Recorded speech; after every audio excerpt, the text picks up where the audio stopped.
اچھا سر، خان صاحب بھی ابھی تو کہتے ہیں نا، خان صاحب کہہ رہے ہیں کہ جناب میں معافی مانگنے کو تیار ہوں قوم سے، لیکن وہ کنڈیشن لگا رہے ہیں کہ مجھے یہ فوٹیجز جو ہیں وہ دکھائی جائیں. تو آپ یہ بتائیے سر کہ یہ جو ان کا کنڈیشنل معافی ہے یہ کتنی جسٹیفائی کرتا ہے؟ ایک تو یہ سوال ہے. دوسرا میں جوڑتا یہ ہوں سر کہ جب وہ یہ کہتے ہیں کہ فوج مجھ سے بات کرے، آرمی چیف مجھ سے بات کرے یا اپنا نمائندہ کوئی کھڑا کرے مجھ سے بات کرے، تو فوج وہاں کہتی ہے کہ عمران خان اور انتشاری ٹولے سے کسی بھی صورت میں بات نہیں کیا جائے گا. کل جو فوج کا موقف تھا آج بھی وہی ہے اور کل بھی وہی رہے گا.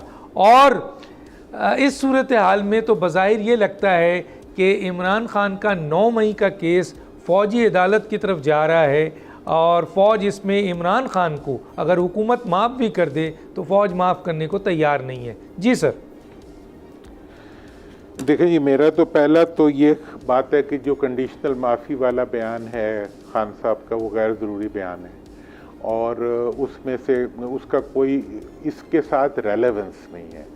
کنڈیشنل معافی وہ مانگے گا جس کے اوپر عدالت میں کوئی جو ہے کوئی جرم ثابت ہو جائے گا. جس پہ ابھی جرم ثابت نہیں ہوا وہ کنڈیشنل معافی کیا مانگے گا؟ باقی خان صاحب کو اگر سزا دینے کا فیصلہ آپ نے کرنا ہے یا کسی اور نے کرنا ہے تو پھر تو اور بات ہے، ورنہ یہ ہے کہ فوجی عدالت ہو یا سپریم کورٹ ہو یا کوئی بھی ہو، وہ عدالت کیا فیصلہ کرے گی وہ تو کیس دیکھ کے کرے گی. کیس تو ابھی تک حکومت نے بنایا نہیں ہے. جس حکومت سے 1 سال میں ایک استغاثہ ڈاکٹر صاحب تیار نہیں ہوا، وہ حکومت کس کو سزا دلوائے گی اور کہاں سے سزا دلوائے گی؟ لیکن سر حکومت کے نمائندے قوم کو ٹانگا ہوا ہے. حکومت کے نمائندے یہ کہتے ہیں کہ پوری قوم کو، حکومت کے نمائندے یہ کہتے ہیں کہ جی ہم نے چارج شیٹ کر کے عدالتوں کو کیس دے دیا ہے، عدالتیں اس کیس کو آگے نہیں بڑھا رہی ہیں. جیسے فوجی عدالت کے سلسلے میں سپریم کورٹ نے اس کیس کو روکا ہوا ہے، فوجی عدالت کے حوالے سے فیصلہ ہی نہیں کر رہے ہیں.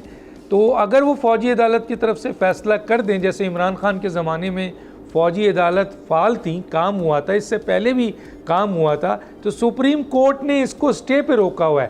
اگر سپریم کورٹ یا انسداد و دہشت گردی کی عدالتیں جہاں یہ کیسز ہیں وہ اگر عدالتیں نہیں کر رہی ہیں، کام آگے نہیں بڑھا رہی ہیں، اسٹے نہیں ختم کر رہی ہیں، تو حکومت کہتی ہے کہ ہمارا کام تھوڑی ہے کہ ہم سزا دے دیں. ڈاکٹر صاحب، حکومت کا کام یہ تو نہیں ہے کہ وہ عدالتوں سے جو ہے مقابلہ ڈال لینا میرا کام ہے، نہ آپ کا کام ہے.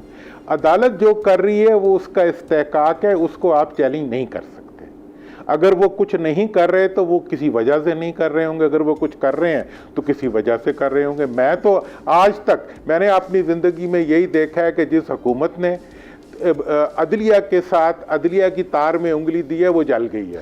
میں تو ایسے کسی بھی اقدام کے لیے نہ حکومت کو مشورہ دوں گا اور نہ میں آپ کو دوں گا، نہ میں اپنے آپ کو دوں گا. میں خود کسی عدالتی معاملے کو عدالت پہ ہی چھوڑوں گا. باقی جہاں تک ان کا سوال ہے کہ جی عدالتوں کے حوالے کر دیے، کیا حوالے کیے ہیں؟ دکھاؤ قوم کو کون سا استغاثہ ہے جو آپ نے بنایا ہے اور عدالت کے سامنے وہ پڑا ہوا ہے. جہاں تک فوجی عدالتوں کے کیس کا تعلق ہے، فوجی عدالتیں تو نہیں ہیں، دہشت گردی کی عدالتیں تو تمہارے انڈر کام کر رہی ہیں، نیب کی عدالتیں تو تمہارے ساتھ کام کر رہی ہیں. دلواؤ سزائیں جس میں سے دلوانی ہے. سبسکرائب کریں اور بیل دبائیں تاکہ کوئی خبر رہ نہ جائے.